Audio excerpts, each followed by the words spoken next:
Boker Tov, Shalom à tous et à toutes, Bezrat Hashem, une bonne journée, excellente journée, Natzlacha, Bracha, dans tous les domaines, Bezrat Hashem, et Refoua Shlema pour tous ceux qui ont besoin, et particulièrement David Ben Mesoda Cohen, Raphaël Chaim Ben Dolores Rivka, Aneu Chaim Ben Rachel Alevi, Moshe Raphaël Mechasiba Alevi, Janine Banete Glantine,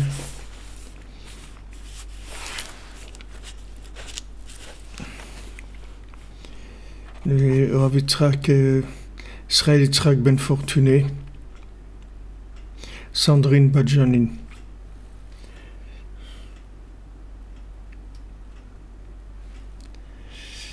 Voilà, merci d'être là, d'être présent avec nous.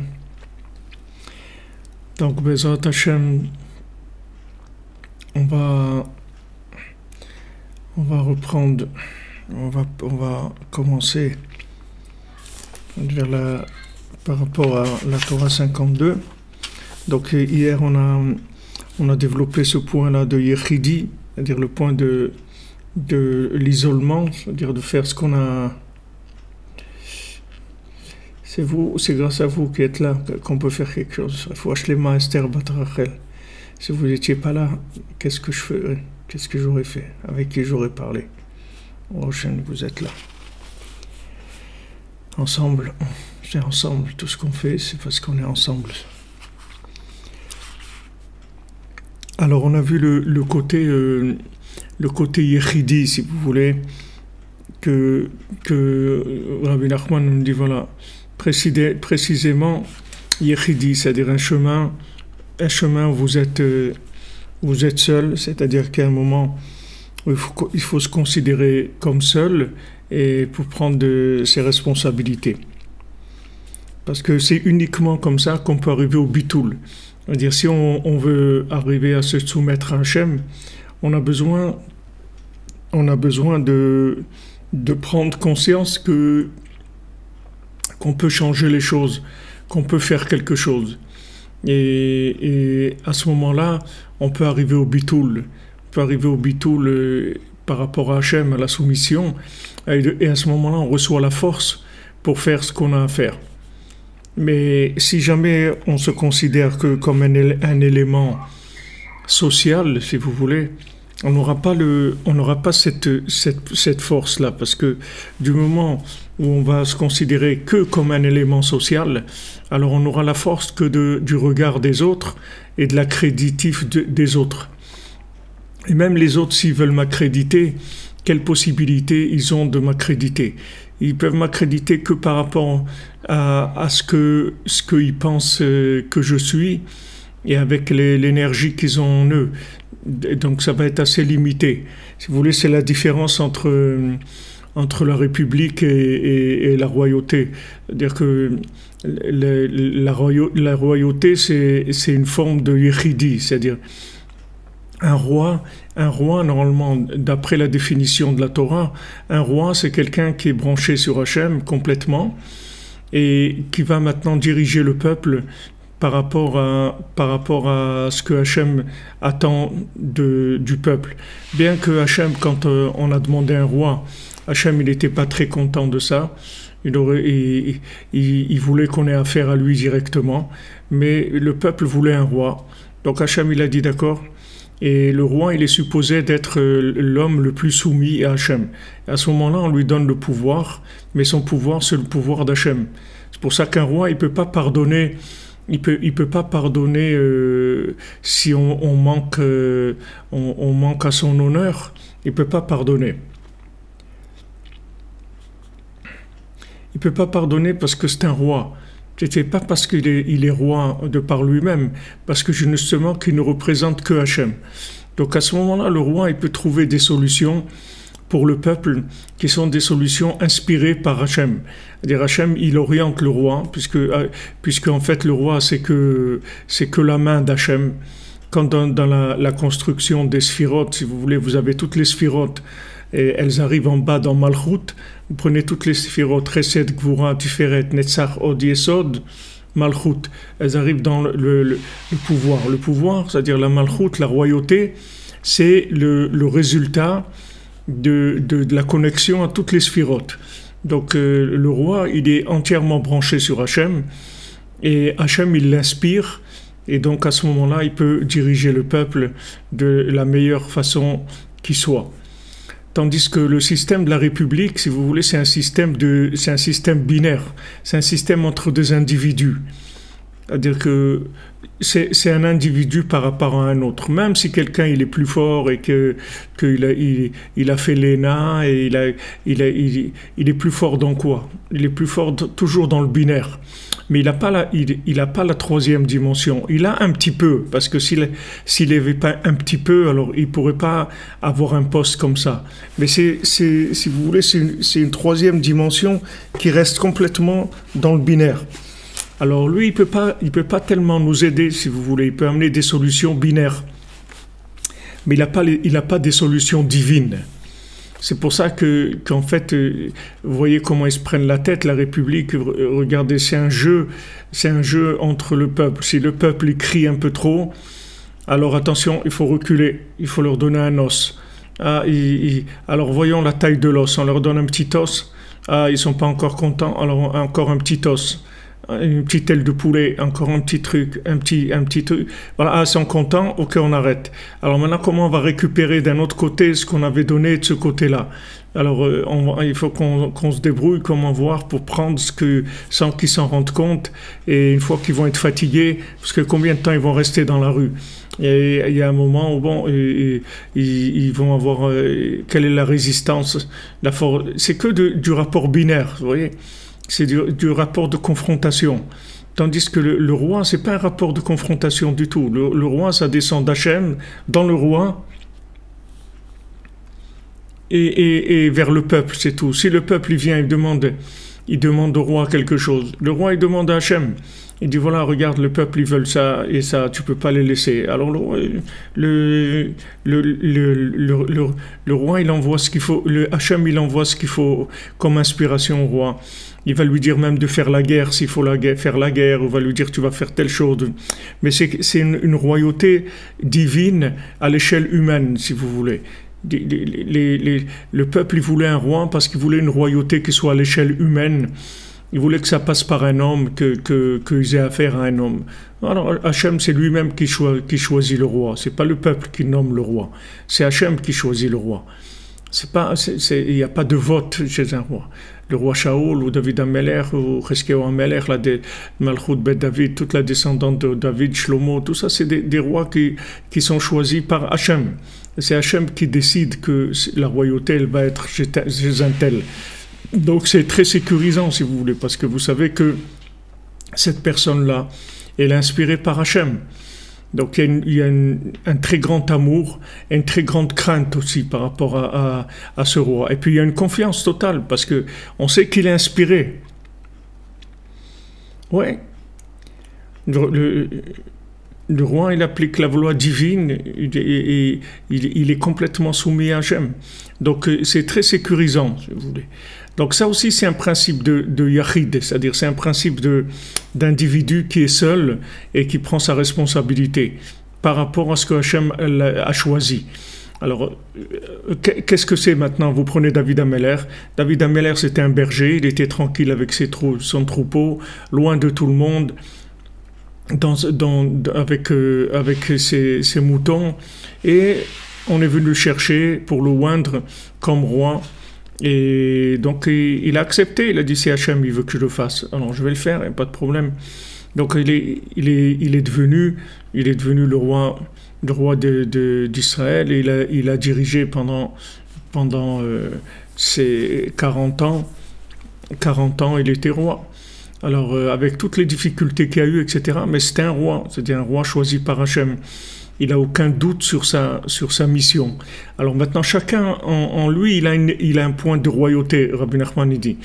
Dans la Torah 56, dans l'écoute-moi, il dit, chacun il a un point de royauté. Ce point de royauté, en fait, c'est tout le côté spécifique, unique qu'on a chacun.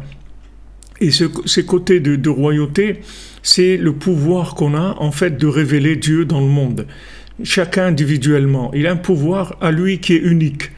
Alors ce pouvoir-là, il peut être soit utilisé dans le binaire comme étant dominateur, c'est-à-dire utiliser ce pouvoir, parce qu'une fois que l'homme a compris qu'il a quelque chose que les autres n'ont pas, donc automatiquement, il peut dominer les autres avec ça.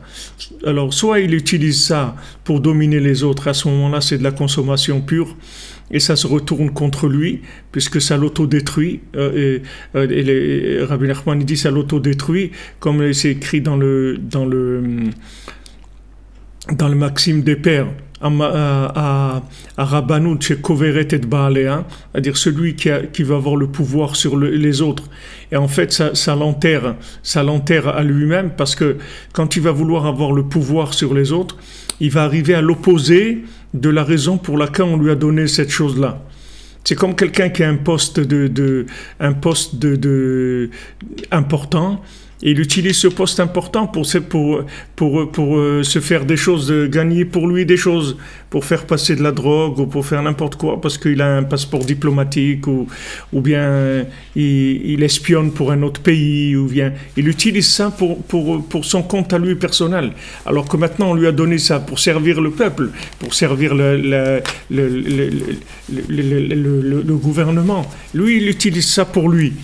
Donc après, quand on va découvrir le poteau rose, parce que la vérité, elle ressort tout le temps, que ça soit, il y a un moment où ça y est, où la personne, vous voyez le patron là de Renault, truc et tout, voilà, d'un coup tout le monde le lâche, il se retrouve en prison avec 3 bols de riz par jour, et ça y est, il a terminé. Donc maintenant, tous ces postes-là, qui sont des postes de pouvoir. Maintenant, cette personne, elle a un réel pouvoir. Son pouvoir, il est réel. Mais seulement son pouvoir, il était fait pour servir les autres. Il n'était pas fait pour servir lui-même. Et s'il se sert lui-même, ça l'enterre. C'est-à-dire, à la fin, il va s'auto-détruire. C'est-à-dire, son pouvoir, ça va être la force qui va le détruire lui-même. C'est-à-dire que si... En fait, s'il n'avait pas de pouvoir, il aurait été beaucoup moins détruit. C'est-à-dire, si vous prenez cette personne-là, exactement.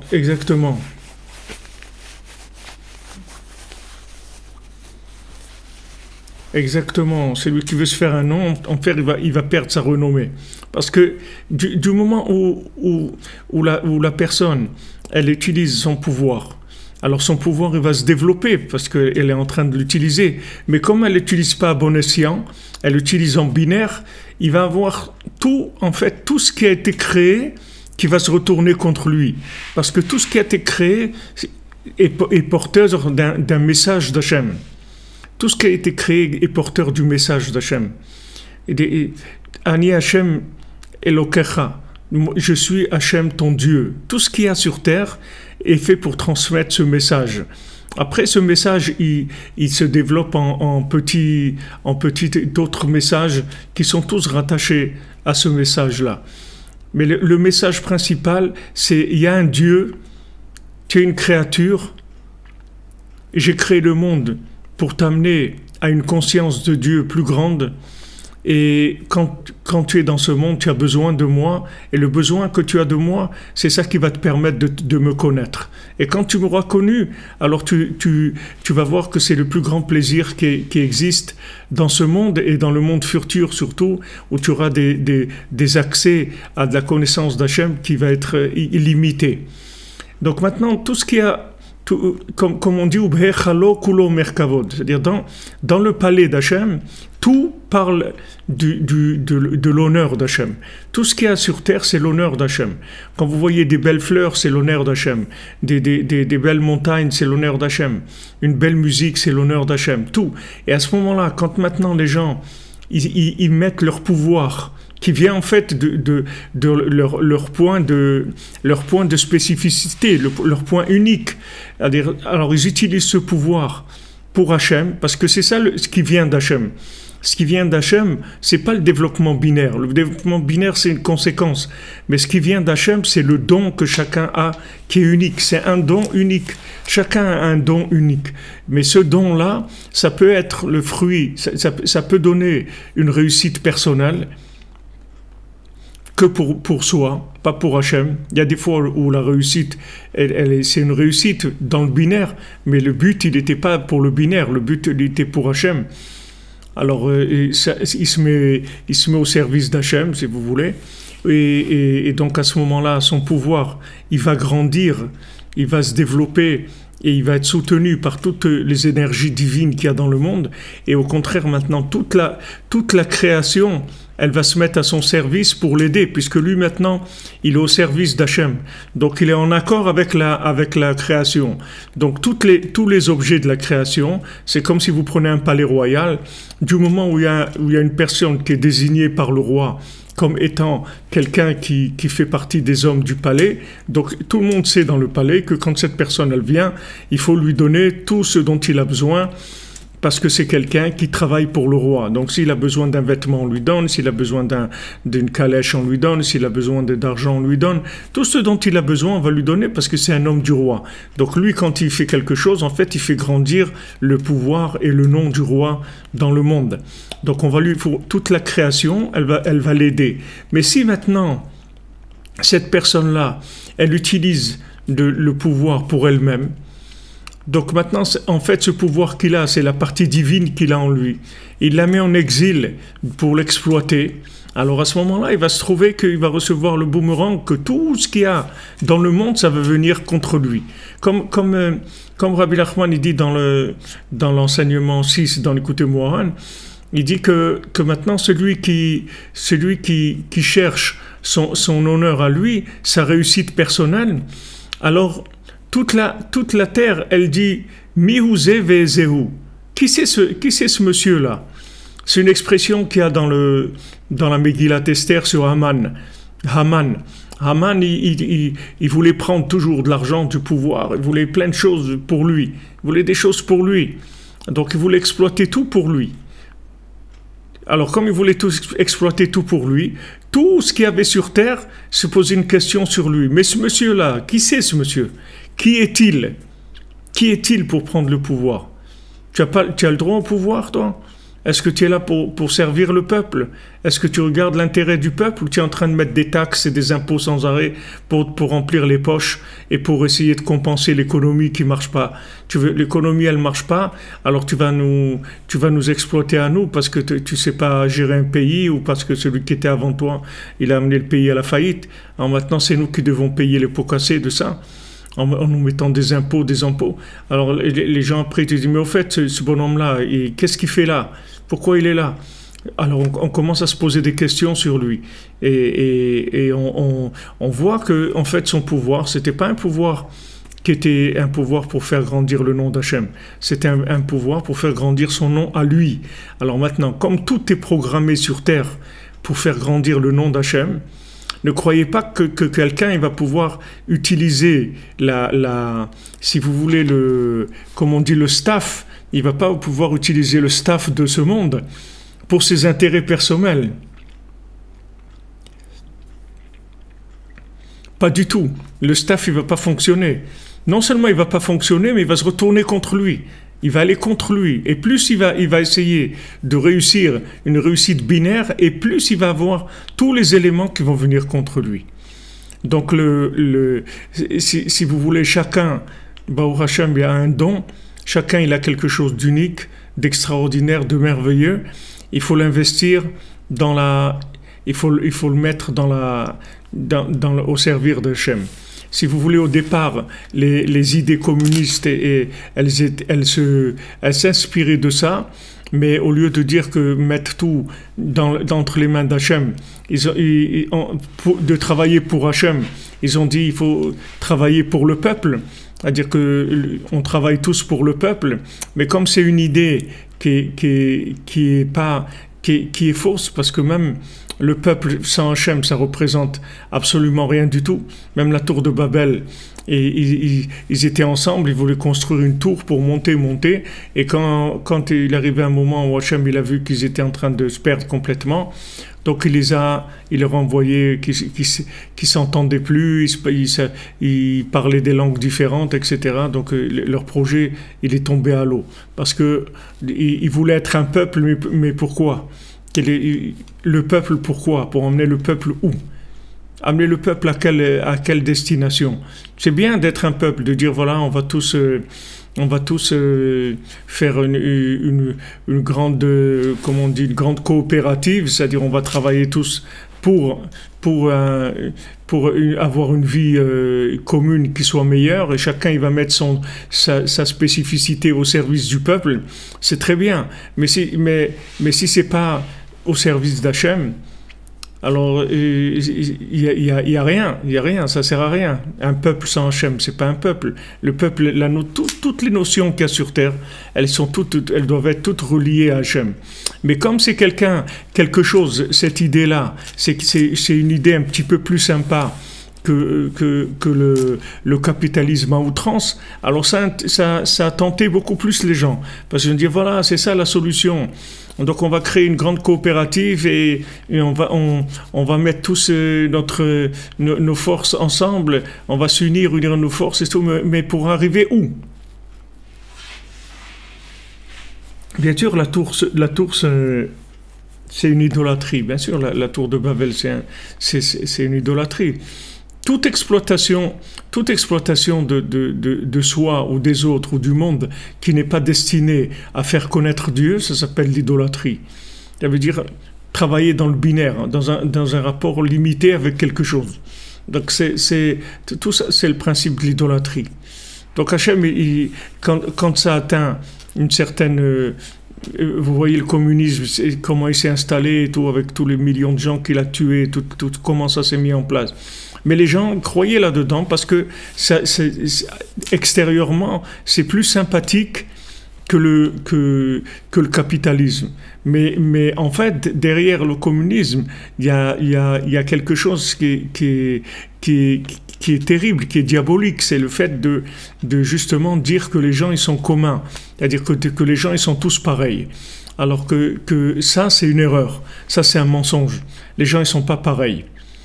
Comme on dit, les gens, ils naissent égaux et trucs et tout. Non, ils naissent égaux peut-être dans leurs droits, mais dans ce qu'ils sont, il n'y a personne qui est égal à l'autre. Parce que chacun, il a quelque chose que l'autre n'a pas. Par définition même, c'est-à-dire à la naissance, il a quelque chose que l'autre n'a pas. Et si maintenant vous lui apprenez ça depuis qu'il naît, vous ne pourrez plus l'exploiter après. Parce qu'une fois qu'il a trouvé ce qu'il est, il va devenir quelqu'un d'unique et vous ne pourrez plus le rendre esclave. Parce que l'esclavage, il vient de la conscience d'être un être commun, d'un être banal. Du moment où on croit qu'on est commun, on est banal, on est à la merci de l'esclavage. Si quelqu'un il est conscient qu'il est unique, il y croit d'abord. Après, il va être conscient, une fois qu'il va développer. Au début, il va y croire, il va dire, oui, Hachem m'a créé, je suis une créature unique, donc il faut que je trouve le point positif que j'ai en moi, qui est unique, et ce point positif, je veux le mettre au service d'Hachem. Voilà si vous voulez, l'état d'esprit dans lequel un homme doit être sur terre. Voilà, en tant que créature, je sais que je suis un être unique et donc j'ai quelque chose d'unique en moi, je veux le mettre au service de Dieu. C'est ça, voilà le but de la vie. Voilà le but de la vie. C'est-à-dire qu'on est là pour ça.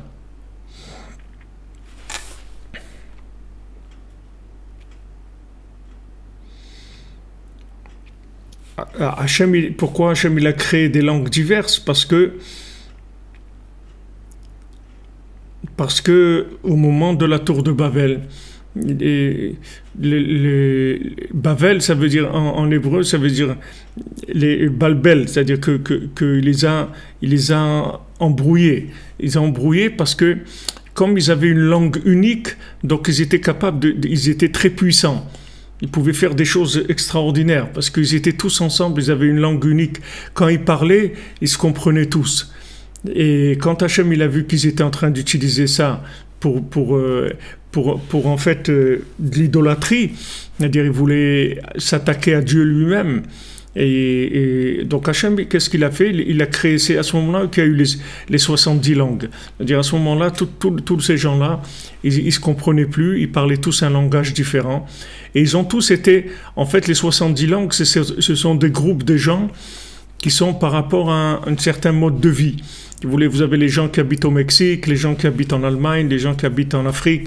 Ils ont des langues différentes parce qu'ils ont un comportement différent et ils ont une orientation différente dans la vie par rapport aux autres peuples, mais qui les recommune par rapport à ces individus-là. C'est pour ça qu'ils ont une langue, parce qu'ils communiquent par rapport au choix qu'ils ont fait dans leur vie. Mais c'est le choix dans le binaire.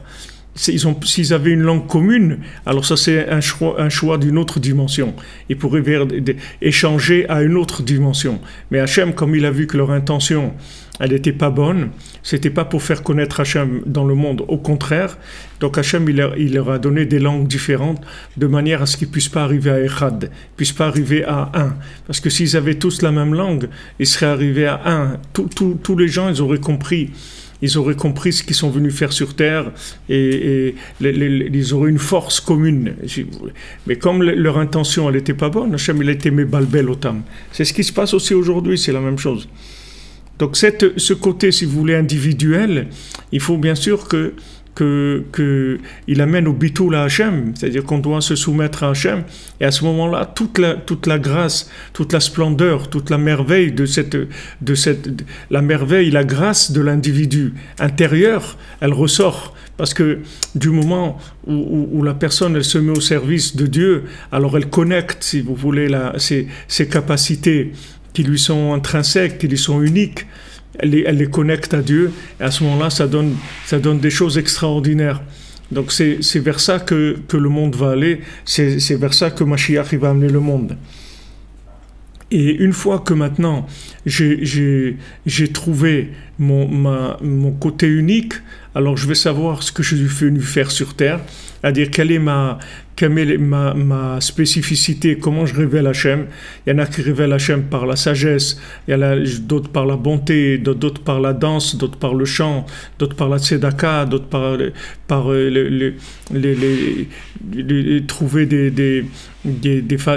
trouver comment aider les gens à trouver du travail, ou trouver les gens à se trouver eux-mêmes, enseigner la Torah, chacun il va trouver sa place. Une fois qu'il a trouvé sa place et que son but en trouvant sa place c'est de révéler Hachem, à ce moment-là il reçoit tous les outils d'en haut pour réussir sa vie dans le domaine qui est le sien. Et en fait, des fois, la plupart du temps, en fait, quand on réussit pas, c'est une bonté d'Hachem, parce que ça veut dire que là où on n'est pas dans notre truc, alors ça marche pas. C'est une protection qu'Hachem il a faite.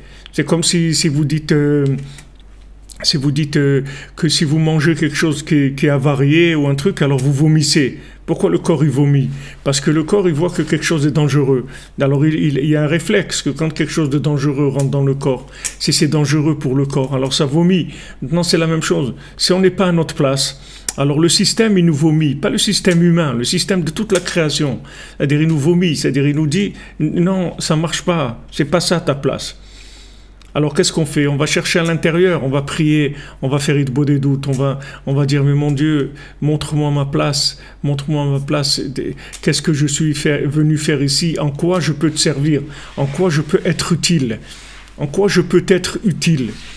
Regardez les gens, dans quelle révolte ils sont, pourquoi ils sont énervés, au fond les gens ils sont énervés, c'est pas parce qu'on leur a augmenté le prix de l'essence ou ça, c'est qu'ils sont énervés en fait parce qu'on les a tellement brouillés, on les a tellement rendus esclaves qu'à un moment ils ont plus de goût à la vie, c'est-à-dire ils ont plus de goût à la vie, ils perdent la joie de vivre, parce que du moment où vous avez dénaturé quelqu'un, vous l'avez mis dans un endroit qui n'est pas le sien, vous lui donnez une fonction qui n'est pas la sienne, il perd la joie de vivre, puisque la joie de vivre vient de la connexion avec Dieu. La joie, c'est la connexion avec Dieu. Si quelqu'un n'est pas connecté avec Dieu, il ne peut pas être joyeux. Il va être joyeux de quoi? Il ne ressent rien du tout. Il est exploité, il est esclave. Alors, au fond, si vous voulez, il y a un... Au fond, il y a un problème qui est d'une autre dimension. Seulement, il s'exprime comme ça, comme un bébé qui crie, et il pleure, il tape, il fait des... Mais maintenant, ça, c'est juste l'expression de dire quelque chose qui ne va pas. Mais c'est aux parents à chercher ce qui ne va pas. Peut-être qu'il a besoin de manger, peut-être qu'il a mal quelque part, peut-être il est irrité, peut-être qu'il y a un vêtement qui le serre trop, qui lui fait mal. C'est après les parents qui doivent chercher. Mais ça, quand le peuple il manifeste comme ça un malaise, que les gens ils sont pas bien, c'est pas que parce qu'on a augmenté les impôts. Ça c'est le côté extérieur, le cri dans quoi il se manifeste. Mais le côté profond du problème, c'est que c'est un problème existentiel, c'est-à-dire le mode de vie, il satisfait pas les gens. Le mode de vie, il satisfait pas du tout les gens. Les gens ils sont pas contents. Ils sont pas contents parce que c'est pas des modes de vie qui rendent l'homme heureux.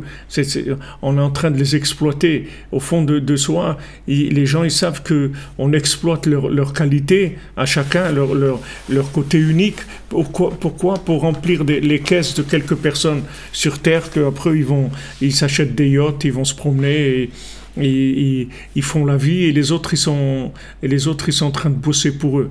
Donc maintenant il y a un moment où les gens ils sentent un malaise, si vous voulez. Ces malaises là, si les gens ils savaient comment les traduire, la solution du monde elle serait venue depuis longtemps. Si quand il y avait le malaise, la personne elle se tourne vers Hachem, elle dit Hachem s'il te plaît, aide-moi, j'ai compris qu'il y a quelque chose qui ne va pas. Alors montre-moi mon chemin. Show me the way, montre-moi le chemin et je le prends. Je prends le chemin. Je prends le chemin. C'est-à-dire que même, si vous voulez, quand ça ne va pas dans la vie, quand on a un blocage, quand ça ne va pas, qu'on voit qu'il y a un mur, ça n'avance pas, il faut pas continuer à se battre avec la chose.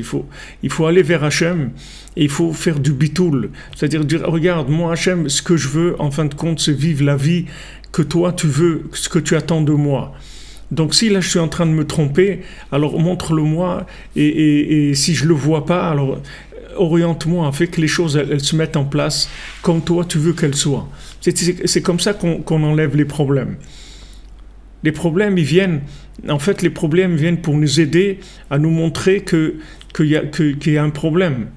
Comme on dit que la fièvre ou la douleur ou truc, ce sont des amis de l'homme. Pourquoi? Parce que si quelqu'un il avait pas mal, alors comment il sait qu'il a un problème? Il ne saurait pas qu'il y a un problème. Il ne saurait pas. Et après, il peut mourir s'il n'a pas mal. Alors il a mal, il voit quelque chose qui fait mal. Alors il regarde, il dit, ah oui, vous avez un truc et tout. Ça y est, on prend le mal à sa racine, on soigne, et c'est réglé. Donc quand ça va mal, quand ça va pas, ça veut dire qu'on n'est pas à notre place, c'est tout. Alors il faut trouver sa place. Ah, vous pouvez pas, et le bitoul, bitoul, s'isoler. Et à ce moment-là, vous trouvez votre place. Hachem, il va vous donner votre place.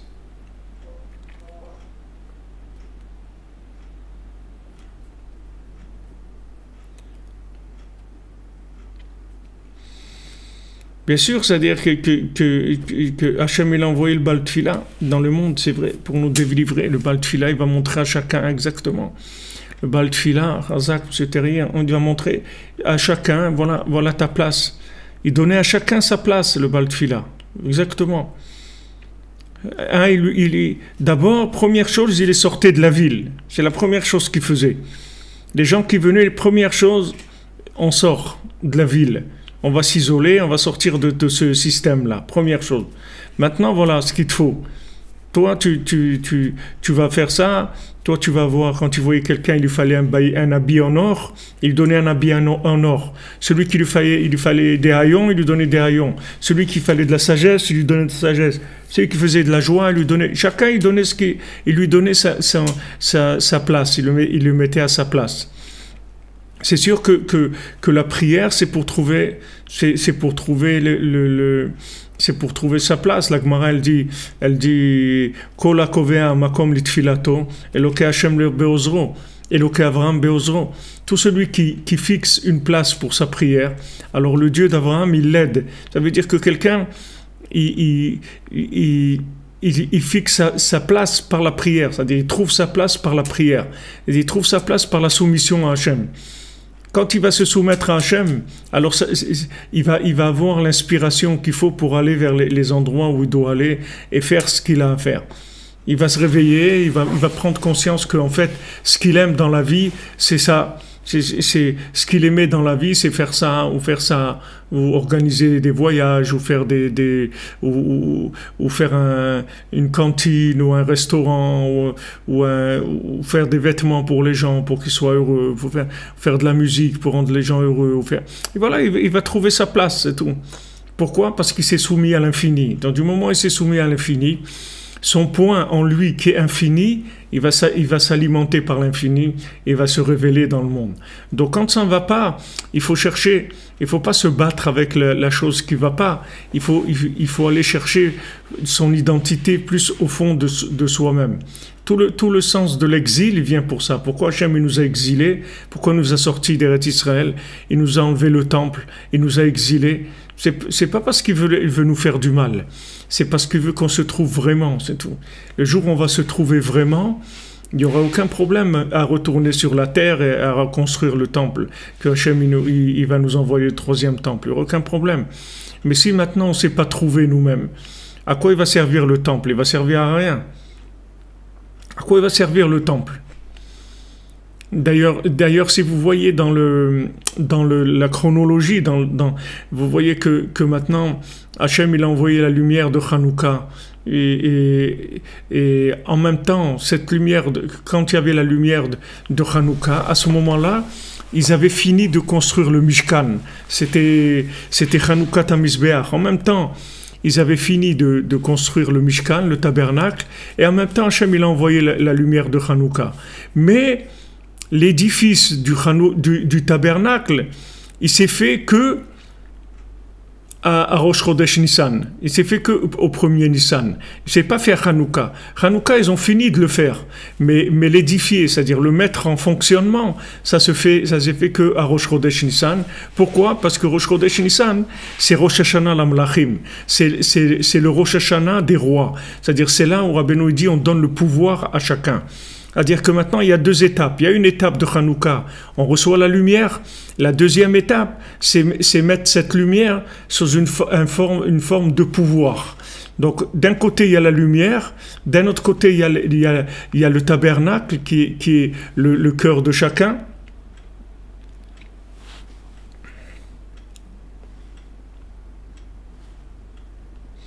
Si vous voulez, le tabernacle de chacun, c'est son cœur.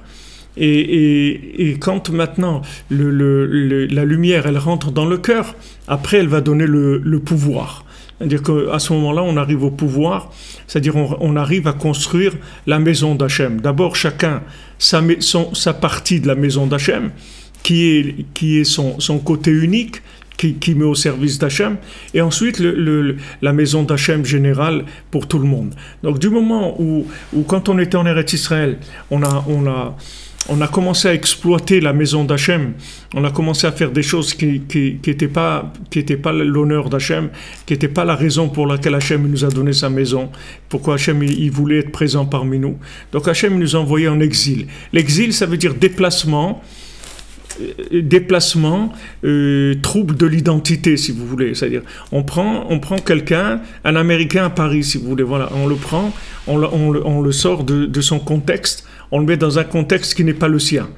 Maintenant, quand on le met dans un contexte qui n'est pas le sien, il va passer une période d'assimilation parce que c'est le plus facile, c'est de ressembler aux gens qui sont autour de nous. Quand maintenant cette période d'assimilation, elle va passer, c'est-à-dire quand maintenant il va plus chercher la sécurité, mais il va chercher la vérité. Pourquoi? Parce qu'à un moment il va s'ennuyer. À un moment il va s'ennuyer. C'est vrai qu'il a tout. Il a tout, il est sécurisé, mais en fait, il n'a rien puisqu'il ne s'est pas trouvé lui-même. Donc, comme il n'a pas d'identité, ça ne lui sert à rien tout ce qu'il a. Même s'il s'est construit un palais, même s'il s'est construit, même s'il a 3 voitures, même s'il a, il a 3 maisons, il a un avion personnel, tout ce que vous voulez. Mais lui, qui c'est lui? Tant qu'il ne s'est pas trouvé à lui, il n'aura aucune satisfaction de la vie. Il va s'amuser un petit peu. Mais combien de temps on peut s'amuser? Combien de temps on peut s'amuser?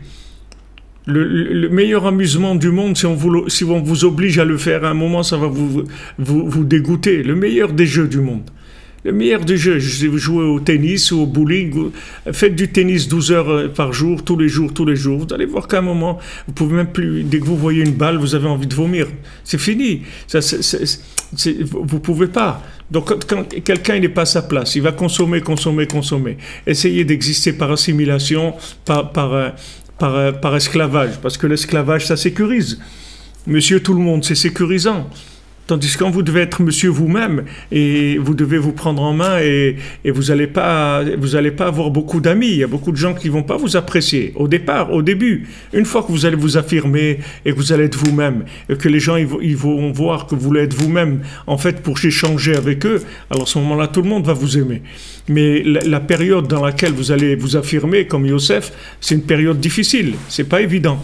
Donc quand Hachem, il a vu qu'on est devenus des exploitants du système, au lieu de devenir des gens qui travaillaient pour le système, c'est-à-dire pour le véritable système, qui est la révélation de l'honneur d'Hachem dans le monde, de faire connaître sa gloire dans le monde, montrer au monde que Hachem nous aime, et que tout ce qu'il a créé, c'est pour notre bien, et que quand il nous dit de faire quelque chose, c'est parce qu'il nous aime, c'est pas parce qu'il veut nous embêter, c'est parce qu'il nous aime vraiment. Alors une fois qu'on a pris conscience de ça, on peut avoir la maison d'Hachem. Donc quand on n'est pas conscient, on exile comme un petit enfant, il ne fait pas, alors on le met au piquet, on le fait sortir de la classe, ou on le prive de dessert, ou n'importe quoi. Alors à ce moment-là, il va prendre conscience qu'il y a un problème.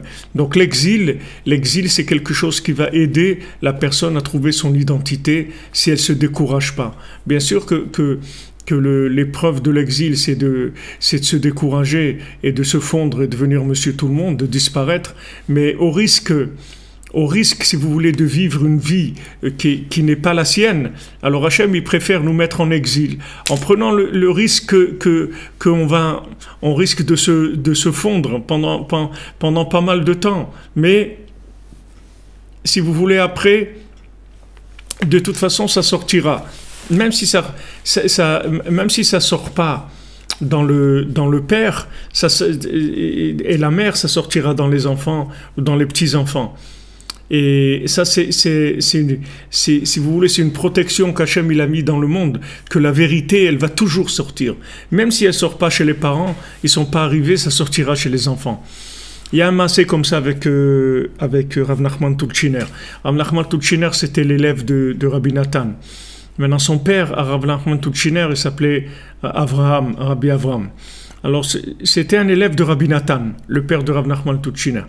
Alors, une fois, il s'était éloigné un peu de Rabbi Nathan, un petit peu, comme on dit, il avait pris un peu ses distances, il était éloigné. Alors, Rabbi Nathan, il lui a dit, où tu vas? Pourquoi il l'a rencontré? Il lui a dit, où tu vas là? Qu'est-ce que tu fais? Tu t'éloignes, qu'est-ce que tu fais?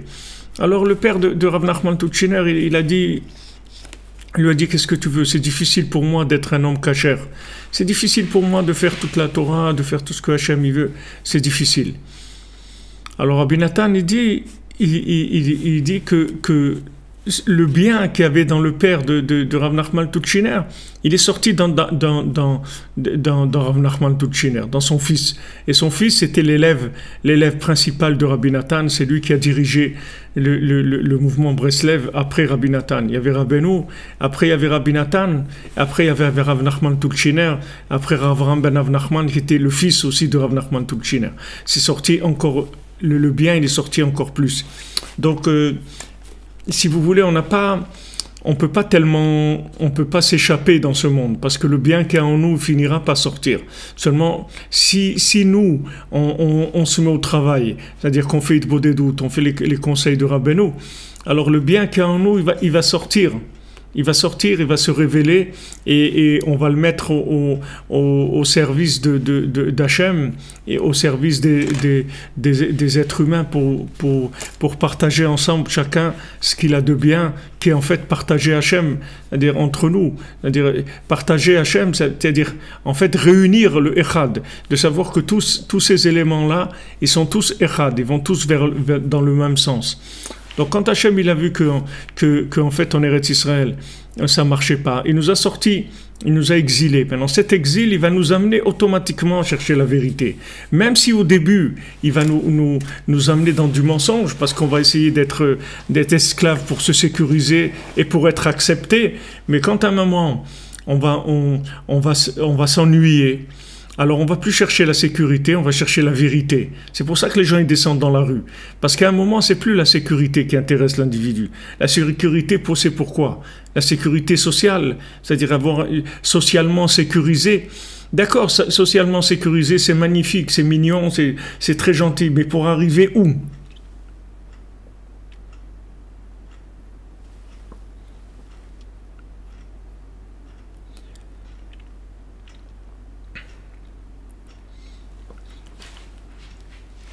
C'est pour arriver où? Ok, vous avez réussi la sécurité sociale, pas de problème. Mais vous allez arriver où?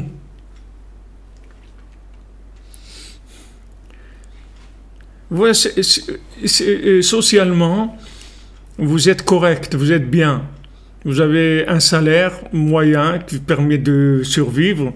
Vous avez la sécurité sociale, la carte vitale, les trucs, ok. La carte de transport, les avantages, les trucs, mais tout ça, c'est bien, mais c'est une structure pour vivre, c'est pas une structure pour ça. La structure, elle est faite pour donner la vie. La structure, c'est pas un but en soi. Donc même quelqu'un qui est exilé, quand il est exilé, il va avoir peur. Ok, premier réflexe, il va chercher la sécurité, il va chercher les structures, il va se construire les structures, tout ce qu'il faut. Ok, maintenant que tu as tout ce qu'il faut, qu'est-ce qu'on fait? Ah ben voilà, tu as tout ce qu'il faut. Mais tout ce qu'il faut, pourquoi? Qu'est-ce que tu veux que je fasse avec tout ça? Ah ben voilà, tu as tout ce qu'il faut. Qu'est-ce qu'il y a? Tu as de quoi manger, tu as de quoi... Ok. Mais après ça, il n'y a pas quelque chose? Ben non, voilà, c'est tout ce qu'il y a. Ben non, c'est pas possible. Alors vous allez avoir après les générations qui vont venir de gens, des malaises, que ça va commencer à pas bien et la révolte elle va commencer. C'est des cycles comme ça. C'est cyclique, si vous voulez, c'est des cycles. La révolution 1789, tout ça, c'est des cycles de malaise général. Ce malaise général, c'est quoi? C'est que les gens, en fait, ils sont exilés par rapport à eux-mêmes. C'est-à-dire, comme ils sont exilés par rapport à eux-mêmes, ils cherchent la sécurité. Ok, une fois qu'ils ont cherché la sécurité à un moment, ils en ont marre. Donc, ils commencent à chercher la vérité. Quand ils cherchent la vérité, ils se révoltent contre le système, puisque le système, c'est lui qui les a empêchés, en fait, d'être eux-mêmes. Bien qu'il les a aidés à être comme des parents par rapport à des enfants. Ok. Mes parents, ils m'ont aidé, merveilleux, ils m'ont fait grandir, ils m'ont éduqué tous. Merci, merci, merci papa, merci maman, c'est extraordinaire. Mais après, je dois devenir moi-même. Moi, je suis pas ni mon papa, ni ma maman. Je suis moi. Je suis quelqu'un d'autre. Donc à un moment, je dois sortir de la maison. Et je dois leur dire, ah, ça y est, tu viens plus nous voir. Avant, tu étais avec nous toute la journée. Oui, mais maintenant, ça y est, je peux pas. Donc je viendrai vous voir une fois par semaine. Ah, c'est tout, une fois par semaine. Eh oui, qu'est-ce que tu veux? Mais nous, maintenant, on est seuls et tout, c'est vrai. Mais écoutez, moi, je dois faire ma vie. Je peux pas. Je vous aime. C'est pas que je vous aime pas, mais je peux pas être avec vous. Je dois me construire. Pour me construire, il faut que je sorte de la maison. Je dois faire l'Echlecha. Je suis obligé de partir. Je peux pas faire autrement. Donc, tous les systèmes, ils sont comme ça. C'est-à-dire que si vous voulez, le système crée la sécurité papa-maman, c'est-à-dire voilà, comme ils disent les communistes, ton père et ta mère, c'est le parti, c'est la République, c'est ça ton père et ta mère, tu es une pupille de la nation, on s'occupe de toi, on va te donner tout ce qu'il faut. Tout. Oui, mais à un moment, avec tout ce qu'il faut comme structure, ça suffit pas pour me donner la vie. Et à un moment, il y a tout ce qu'il faut, mais il y a juste un problème, c'est que j'ai pas envie de vivre. Donc là, on arrive à un hic. Alors quand les gens commencent à sentir ça, ils sortent dans la rue. Et ils commencent à faire un mai 68, et ils commencent à faire des trucs, parce que ça y est, il y a une frustration qui est trop grande. Alors ça se manifeste par toutes sortes d'alibis, c'est-à-dire des raisons extérieures. Mais la raison profonde, c'est qu'il n'y a pas envie de vivre. Pourquoi? Parce que les gens, on les a rendus monsieur tout le monde. Donc en étant monsieur tout le monde, et à un moment, la personne, elle éclate. Parce qu'elle ne veut pas être monsieur tout le monde. Alors soit elle devient violente, soit soit elle détruit les autres, soit elle s'auto-détruit par la drogue, par la consommation à outrance de tout ce qui peut se consommer, avec le casque et de la musique dans la tête toute la journée, parce que il faut s'endormir, il faut penser à autre chose, on peut pas, c'est invivable sinon, c'est invivable, le système il est invivable. Et alors il y a des gens qui ont tendance à aller vers le désespoir et des gens qui vont vers la violence, mais c'est toujours la même chose, c'est des malaises, c'est tout. Donc si vous voulez, quand Rabbi Nachman il nous donne le conseil de s'isoler, c'est justement pour pas en arriver là. Parce que si vous avez une partie, un petit moment par jour où vous vous isolez pour parler avec Dieu, en fait, vous allez entretenir en vous la flamme de la vie, la flamme de l'espoir, la flamme de la vie, la flamme de ce qui est votre vie profonde et personnelle et intime. Et à ce moment-là, vous revenez vers la société, vous donnez le meilleur de vous-même. Et vous fonctionnez comme ça, avec le système, si vous voulez, comme le moteur à essence, si vous voulez. Il y a la compression. Et après, il y a l'essence qui arrive et il y a l'étincelle de la bougie et tac, ça fait une explosion et le piston retourne en arrière et après il revient, c'est comme ça. Alors la personne, elle se recharge en identité intime et profonde et après elle revient et elle donne le meilleur d'elle-même, ce qu'elle est, aux autres et elle revient et c'est comme sans arrêt, c'est comme ça.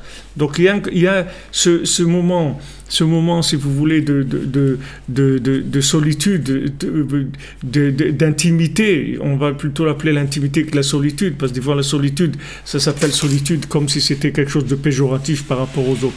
Mais plutôt d'intimité, ce moment d'intimité avec soi-même, d'intimité avec Dieu, il est indispensable. Exactement. Parti sans laisser d'adresse. Ouais, c'est ça que je dis, M. Terrier. Violent ou dépressif, voilà. Exactement ça. Vous avez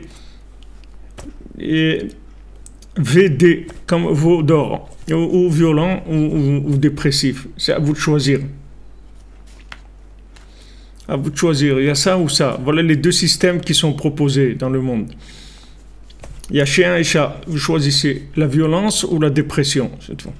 Autodestruction ou détruire les autres, c'est tout. Exactement. Voilà ce qu'il dit M. Terrier, il connaît les termes. Admission, compression, explosion, échappement. Voilà, et ça retourne comme ça, sans arrêt. Sans arrêt, c'est le moteur qui fonctionne comme ça. Donc maintenant, si vous voulez, la dynamique de la vie, c'est celle-là. Quand Rabbi Nachman il dit, prends ce temps-là, même si tu n'arrives pas à parler avec Dieu, mais uniquement le fait que tu prends le temps et que tu t'isoles, c'est déjà énorme. C'est déjà énorme. Après, la communication, elle viendra. Mais cette disponibilité de temps, cette disponibilité d'esprit et de cœur, elle est énorme. Même si tu n'arrives pas à parler. Après, tu verras que tu arriveras à parler. Mais au début, déjà, commence avec ça. C'est déjà extraordinaire. Sors du système, comme on dit, décompresse. Sors de la pression. Isole-toi, va vivre ton intimité avec Dieu un petit moment. Après, tu reviens vers le système. Alors ça permet, si vous voulez, ces conditions-là, ça permet ce moment d'intimité, ça permet la soumission à Dieu. La soumission à Dieu, ça veut dire la connexion à la racine de la vie. Et à ce moment-là, je m'alimente en vitalité divine, en énergie divine. Et à ce moment-là, je reviens vers la société, vers ma famille, et je suis bien, je suis prêt à donner parce que j'ai ma dose, comme on dit, d'existence profonde. Alors à ce moment-là, je peux tout donner, j'ai pas de problème. Je peux donner tout mon temps, tout mon argent, tout ce que j'ai, je peux le donner, j'ai pas de problème. Parce que si vous voulez, tout ce que j'accapare dans le monde, c'est parce que j'existe pas. Donc je cherche à exister à travers de la possession de matière, de la possession de temps, de la possession de plaisir, de n'importe quoi. Mais si j'ai un moment d'intimité où je reçois de la vitalité divine, quand je reviens vers le monde, je peux tout donner, j'ai plus besoin de rien du tout. Parce que ce que j'avais besoin, je l'ai eu, ça y est. Je suis comblé, je suis bien en moi. Je suis bien à l'intérieur, il me manque rien. Donc je peux être au service des autres, après les aider, leur donner ce que j'ai dans tous les domaines. J'ai pas de problème. Mais si maintenant je j'ai pas ça, alors je vais pas donner, je vais prendre. Pourquoi? Parce que je suis en manque tout le temps. Donc je vais prendre. Je vais chercher que des individus que je peux exploiter. Comment je peux prendre de l'amour de celui-là? Comment je prends de l'argent de celui-là? Comment je peux prendre de l'honneur de celui-là? Comment je prends de... J'ai cherché à prendre. C'est normal, je suis frustré. Mais si maintenant j'ai ce moment-là, où je me soumets à Hachem, je retrouve mon intimité, après je suis bien. Le principal, je l'ai. Après le reste, je suis à votre disposition, il n'y a pas de problème. Mais si j'ai pas ce moment d'intimité, la vie, c'est pas de la vie, c'est de la frustration permanente.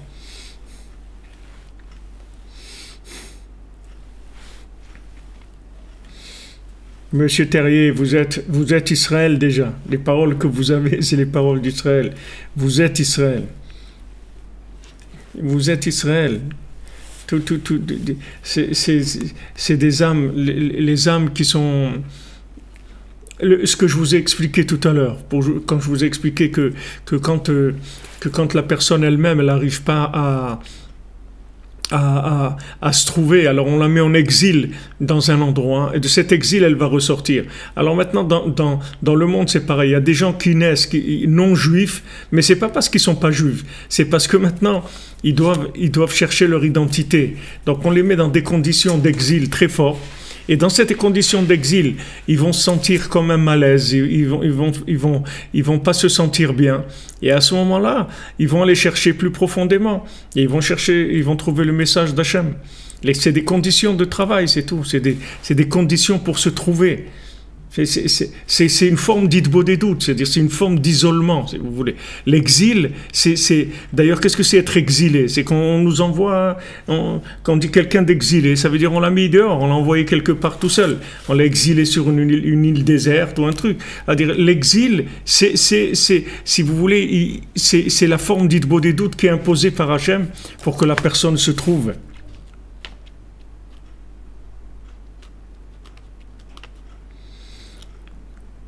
Tout le monde va devenir juif. Ce que vous demandez, ça veut dire tout le monde va servir Hachem. Qu'est-ce que ça veut dire juif? Juif, ça veut dire les juifs, c'est des gens qui ont été choisis officiellement pour représenter Hachem. Mais maintenant, ils sont là pour transmettre la parole d'Hachem à tout le monde. Mais il y a des niveaux. Le principal, c'est que d'être en accord avec Hachem, là où vous êtes. De votre conscience, vous êtes en accord avec Hachem. Vous ne trahissez pas votre conscience d'Hachem. Et avec ça, vous avancez, et vous pouvez recevoir des âmes, une âme supplémentaire, et encore une âme supplémentaire, et encore une âme supplémentaire. Et si vous arrivez au bout de ça, alors vous pouvez devenir Yitro, vous pourrez arriver à tout inclure dans Hachem, comme il a fait Yitro, qu'il connaissait les 70 idolâtries, et de ces 70 idolâtries, il a compris qu'il fallait aller vers Moshe Rabbeinu, qu'il fallait aller vers Hachem. Mais l'exil, il est aussi individuel. C'est-à-dire que des fois, on vous met dans des conditions qui sont très très loin de ce que vous êtes, justement pour que vous vous trouviez. C'est tellement loin de vous que vous n'êtes pas bien. Mais quand vous avez un malaise, ça y est, c'est le début. Quand vous voyez les gens descendre dans la rue, c'est le début de la Géoula. C'est le début de la délivrance. Si tous les gens y descendaient dans la rue, tout le monde y descendait dans la rue, eh bien Mashiach il vient.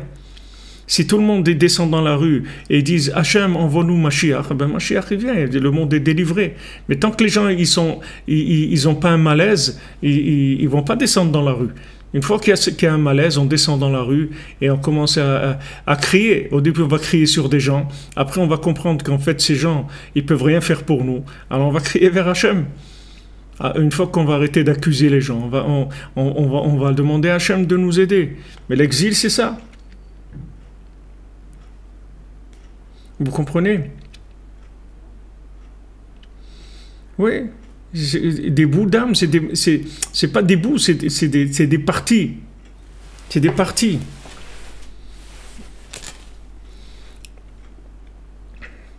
C'est des parties. Tout vient d'Hachem. Mais il y a des niveaux tout vient d'Hachem, c'est-à-dire tout ce qui est vivant, c'est présence divine. Mais maintenant, it's up to you, vous pouvez développer. C'est à vous de développer le bien qui est en vous. Et ce bien, il n'a pas de limite. Même dans le Ham Israël, quelqu'un il est juif, ok, c'est un état d'être juif, un statut si vous voulez. Après on avance. De juif, on peut recevoir une âme plus grande et encore plus grande, et devenir un tzaddik et devenir de plus en plus. Il n'y a pas de limite. Il n'y a pas de limite. Et quand on nous fait descendre, c'est pour qu'on ait envie de monter, c'est tout. Pourquoi on nous fait descendre? C'est pour qu'on veut nous enlever les repères, parce que ces repères, ils nous bloquent. Alors on nous fait descendre, on nous met dans des situations difficiles. Situations difficiles nous obligent à chercher le vrai. Et on cherche le vrai, voilà, on a gagné, et on remonte. Mais si vous recherchez le vrai tout seul, tous les jours, vous faites Hitbodedut, vous n'aurez pas besoin de descendre. On n'a pas besoin de vous mettre dans des périodes difficiles et obscures. Parce que vous-même, vous créez le contexte dans lequel vous allez chercher votre identité. Donc on n'a pas besoin de vous enlever vos repères pour trouver votre identité. Et si vous faites ces deux choses-là, c'est-à-dire en même temps, vous allez vers votre côté intime par la Hitbodedut et votre isolement, et en même temps, vous revenez vers le monde. Vous n'avez pas besoin, vous êtes complètement équilibré, vous n'avez aucun problème. Vous n'avez aucun problème. Vous allez, vous venez, vous chargez la batterie, après vous la videz, vous la rechargez, vous la videz sans arrêt. Tandis que si vous faites pas, si vous faites l'un ou l'autre, que l'un ou l'autre, ou la batterie va se charger complètement et après elle sert à rien parce qu'il n'y a pas moyen de la vider, ou bien elle va se vider et on peut plus la charger. Mais un côté comme l'autre, il n'est pas bon. Il dit il faut avoir ce côté-là de deux, c'est-à-dire le social et l'individuel ensemble. Donc après on va parler Bezat Hashem de vider tout ce qu'il y a dans le cœur qui est en fait des choses qui nous pompent, si vous voulez, notre énergie et qui nous détournent. C'est-à-dire après quand on revient vers le monde, on va plus se laisser exploiter parce qu'on va repérer les choses qui sont intéressantes et les choses qui sont là pour nous rendre esclaves. Et on va faire attention à pas se faire attraper par de l'esclavage, par de l'addiction. Parce qu'après, le monde, il essaie de nous rendre esclaves à l'argent, esclaves à ça, esclaves à l'autre. Le principal, c'est de nous cliver, c'est-à-dire de cliver par l'esclavage, nous serrer dans un endroit, nous bloquer. Le monde, il va essayer de faire ça. Alors, si vous avez fait votre Hitbodedut, après, vous repérez tout de suite qu'est-ce qui est de l'esclavage, ce qui n'est pas de l'esclavage. Et ça y est, vous trouvez la vie. Vous trouvez la véritable vie, Bezat Hashem. Par le mérite des tzadikim, mérite de Rabbi Nachman, Bezat Hashem, Be'atzlacha. Une bonne journée, les amis. Merci d'être là.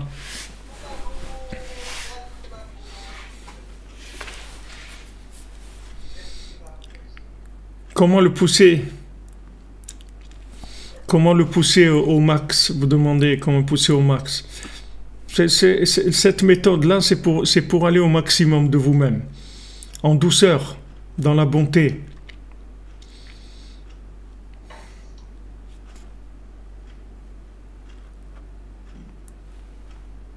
Refoua shlema Shlomo ben Séraphin. Bezrat Hashem.